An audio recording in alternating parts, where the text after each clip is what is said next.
Hey Ben, welcome today and welcome everyone. I have Ben Holleran, my co-architect here.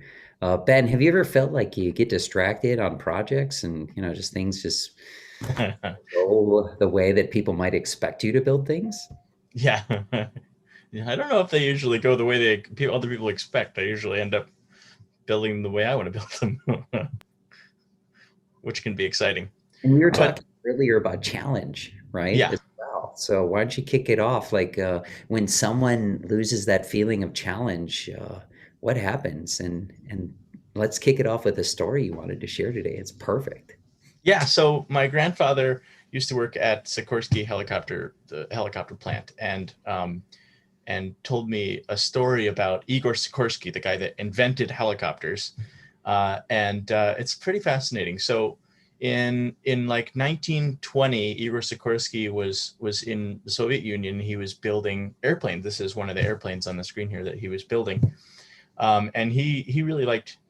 He was building the biggest airplanes in the world, and he was building with wood and canvas and a bunch of other stuff, but not super high tech materials. But anyway, he was watching the political space and was noticing that the Soviet Union was kind of collapsing around, uh, and decided he didn't want to be in the Soviet Union anymore. And he ended up taking one of these massive airplanes, loaded up his entire extended family on it, flew out of the Soviet Union because he knew they probably wouldn't let him leave because he was building airplanes, and defected to the United States.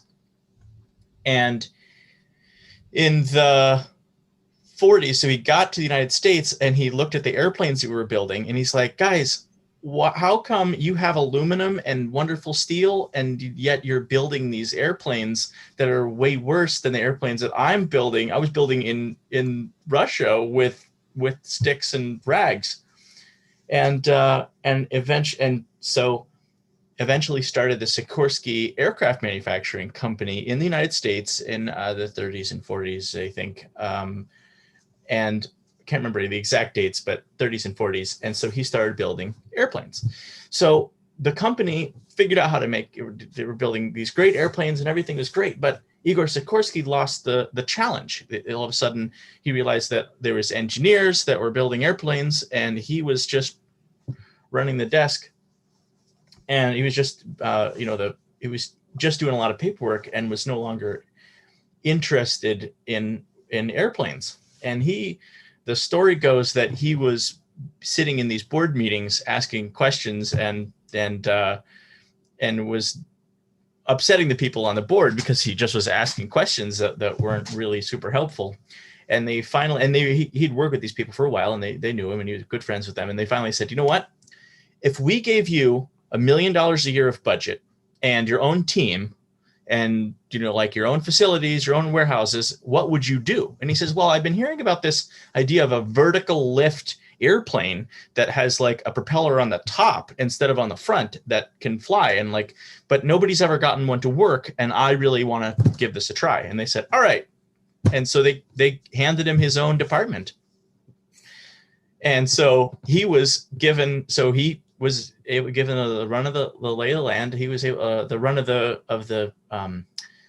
the engineers, so he would be able to go and get the engineers. He ended up with a team of like 6, I think, and started working in a helicopter.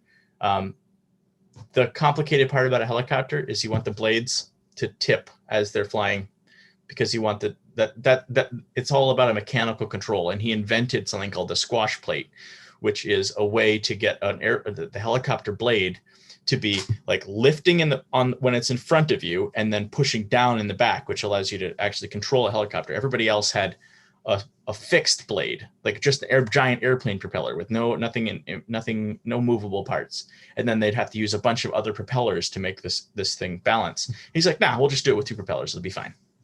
So one really complex propeller, and then a simple one in the tail. So he built an airplane, and and he was actually the chief pilot of these. As his prototypes worked better and better, then they got more and more people on board, and he invented from this little department ended up making production helicopters.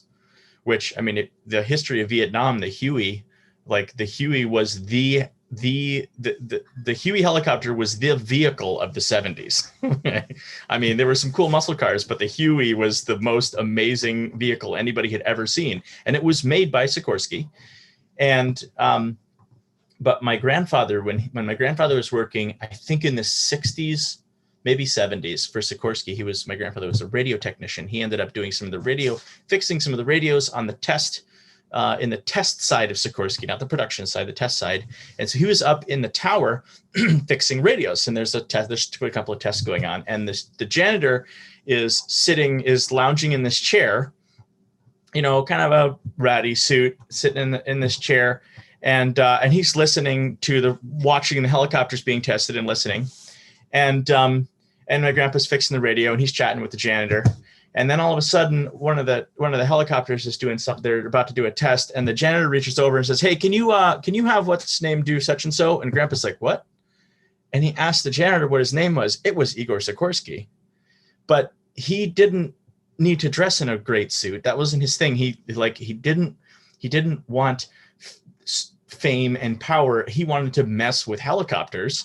And he could do that with an old suit on. It was his favorite suit. He'd been wearing it for 10 years.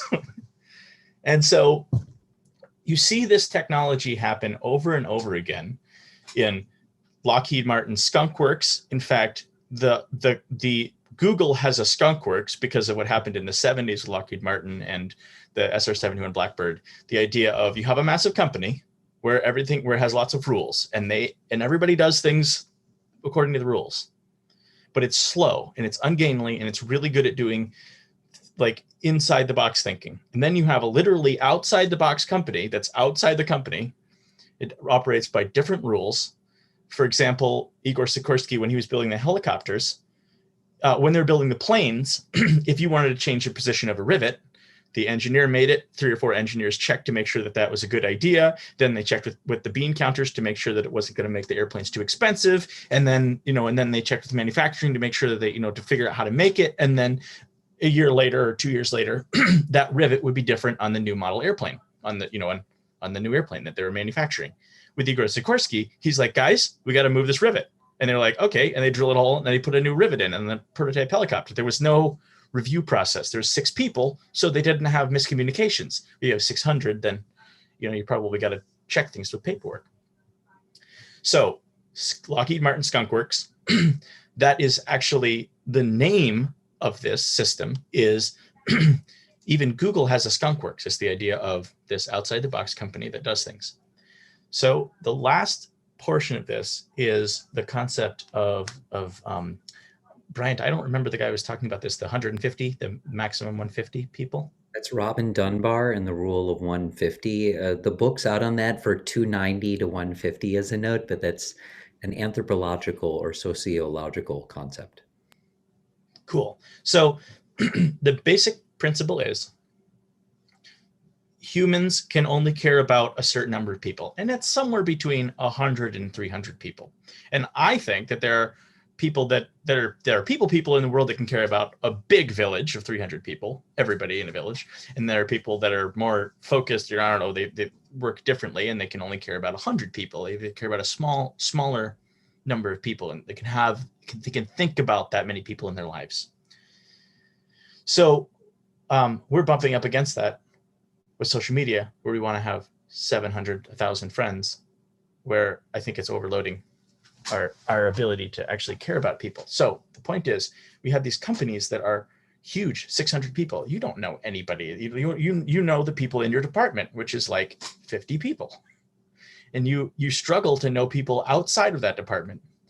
So the concept is, when a company gets big, you split the company into departments and you split it by responsibility. And so that people are always working in small teams where massive amounts of overhead are not required, so that you can give people these more agile teams. Lastly, there are different grades of, there are different amounts of different people can handle different amounts of different size communities. And so what you want to have is not just take the giant company and split it into smaller companies, but also always have incredibly small companies, these special forces teams, these these skunk works available for the people to work on special ideas. Project Aristotle, Google's Project Aristotle, and if you do that, you might end up with helicopters. Yeah. So to really loop that back to the beginning, Igor was bored with airplanes. Isn't that correct? Yes, I think he may have been born before the Wright Bored. brothers. He was bored with it. Who was bored with airplanes? Yes, sorry, I heard born. It could have been, it's amazing work everything he was doing, but he had tackled that and he Yeah, needed a challenge. exactly. Yeah, man. And then you talked about the split up of companies, right? Simon Sinek talked about that, where you have like a line of people increasing in the company, right? And then you're starting the people at the beginning are starting to fade off because there's that like split on that, line like this, and then you're starting to lose people. Yeah. Say it's not the same as it used to be. And then at the same time, you're optimizing your operations to allow one person to do more, Mm-hmm. right? You can grow the people you can serve always more than, your growth of your company. Um, so yeah, this is a Google method as well. And Alan Watts did a review of IBM a long time ago where he very much noticed that they had these rooms like the Melmo Parks or Park Labs or Lucent or those kinds of spaces where you just have a room filled with whiteboards and games, or these people are at the edge, like a book Exponential Organizations talked about, where these companies are at the edge, they're autonomous, Mm-hmm. and they need to get something done very lightweight. And if you, for example, like I have friends at JP Morgan and I worked there in the past. JP Morgan's like this huge object, right? And they have all these little fintechs disrupting them, right, on the outside because they can move so fast, right? If I wanted to get a security approval done in JP Morgan, you know how long it would take, right? You know how long it would take. And that's good. That institution's built for compliance and reliability, and that's Yeah. fantastic. At the same time, how when they hired a bunch of us SREs with the intention that you're saying to create these edge space, Helicopters. yeah, exactly, to create helicopters, they're like, no, actually, we just want you making planes. Sorry, we're gonna pay you really well to ignore all the things you want to do, and just make planes, make our planes better. We don't want helicopters, even though Yeah. we told everybody we're gonna build helicopters, right? Yeah. But everybody just sort of forgot about that and got back to doing what they were doing. And this isn't an exception. This is the rule, right? I think that there you may have that there's a bit where if you're the technology that the people on the front lines are developing outpaces the technology that the CEO, the board members can understand, you're going to have a problem where they're not going to understand it, they don't want to fund it, they don't want to deal with it, and they don't want it, like they have an immune response. It's a very interesting thing. And so we can scale this out a little bit further. Is like you have a company purpose and you're heading in a specific direction. You're right. You're limited by your understanding, and you have to trust people to understand more than you and work with you on that. If you empower them, they'll probably walk with you on your journey. However, at the same time, if they pull you too far ahead outside of your understanding, you're actually more exposed, which is a greater risk to the organization. So it's a delicate balance, and I'd sort of put it this way: is that you got two options, right? You move really fast, finish projects quick, speed to market, the things we're all about. People are going to drift. You understand that they want to move to different projects quickly, and you enable your environment to be able to do that, right? And that's the exciting part. And you can pull in a lot more people and resources like we can without traditional means of capital or things along those lines. And so you don't really, in that kind of situation, have the right to tell someone to focus on something. You know what I mean? Like if Right. we're all not being paid and we're working on our passion projects and those kinds of things. And I think your grandpa said it really well. He said, what did he say about mowing, Ben? Oh yeah. So I mowed his lawn, and I would go. I mowed it for free, so I'd mow his lawn, and I would I would cheap out on, I would not do a great job mowing around there's a couple of trees, whatever, and he'd be like, "Hey, can you go back and re-mow around those trees, retrim those trees?" I'd be like, "I got schoolwork to do. I got to go." And he's like, "You know what? Sometimes free is just too stupid expensive." Yeah, you might as well have just done he might as well have just done the mowing himself if he wanted it done that way. Right. Yes, yes, absolutely. And that's the interesting thing. And that goes both for founders and those that contribute to those ideas, right?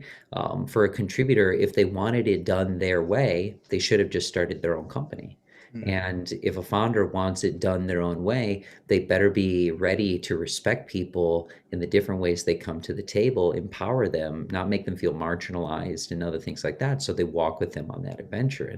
And this is normal. And for any founder or any contributor out there, we can get along. We certainly can get along. And at the end of the day, you also, when people are starting to say it's not the same as it used to be in a company and they're heading off, you make sure those people have a bright adventure.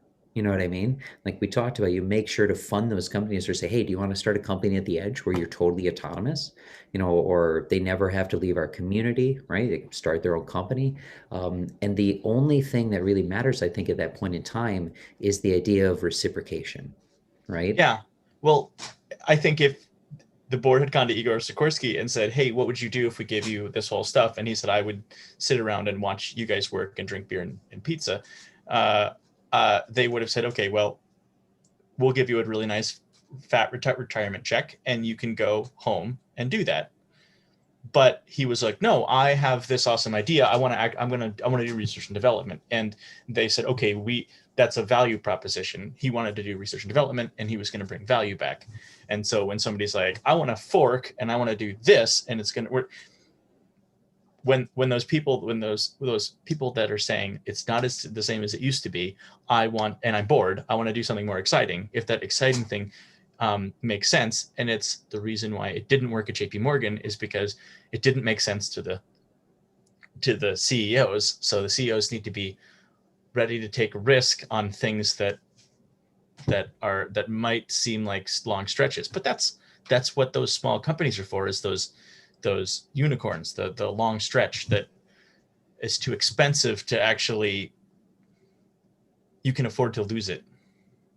That's really interesting because at the beginning of Ideas with the Igor story, it's all about managing doubt and less about risk at that point in time. And then when you're moving your company forward and you are allowing forking and new ideas and new concepts, you have to be replicating that on stability. You Mm. can't just replicate. So replicating ideas into the world is great, but that's just the land of ideas, right? That isn't making lives better at that point in time. That's awesome. Maybe somebody will pick it up. There's definitely a foreseeable benefit to that. However, when you replicate your ideas in a basis of stability, you can get what your grandpa also talked about, right? Which is, the idea of free is often too much, Yeah. you know. And so really, in closing here, it's very interesting how, like me and you, we often have rotational project focus. And Yeah. because of that, we understand that we need to go to market quickly with our ideas because we need to know, we know that we're going to get bored on that idea. And it is possible to find fresh things on the same idea. That's no Yeah. problem. And at the same time, completion is something we very much understand and struggle with. So completing what you started and having clear goals for what that success looks like, yes, I understand it implies failure. But at the same time, you hit those success points and then you replicate on that, right? And that's clear communication, that's road mapping, and a whole bunch of stuff. And so I'll sort of close there. I really appreciate that, for example, Ben is clearly laid out here that Igor Sikorsky shows us that when you hit a challenge in your life, go find another challenge and look to those around you to help you with getting to that challenge. And it's more about doubt because if you come into a room as someone like Igor and you say, oh, I'm just not so sure, blah, blah, blah, we might be able to do this, we might be able to do that. Very few people will ever invest in that. And you'll get people who are also unsure of themselves. It's very interesting how we attract only what we are in health. And so I think at the end of the day, it's really great to say that if you can encourage an environment where you don't have attachments, even the idea of reciprocation that I mentioned earlier isn't necessarily required, you know. Let's say somebody goes out. However, to use a launch pad or a rail gun that gives you that and to not give it back, or at least not give it, or give it to three people forward to not do that, is it's that's the only real crux in human sharing that I can see here at this point in time. If the CEO needs to take a risk, yeah, take that risk and make sure that you respect that person to trust them enough to basically lead an entire section of your company. Like that's a very interesting thing. And so comments and feedback on that from the interwebs. Thank you everyone for joining us today with me and Ben. We do our own meetings open. We have an open community. You can find us at bluprnt.org. Click on the subscribe button. We definitely want to chat with you guys in the future. If you've got ideas, we'll help you plan your personal stuff out, do the idea and feasibility, and build an amazing world-class team for you. That's really what we do. And we are that railgun, that launch pad for dreams. And we also understand that, people got to do it their way. So that's our expectation of you leaving this is you're going to do it your way. You're going to do it the way you want to. So thank you, everyone. Ben, thank you. Thank you. It was awesome.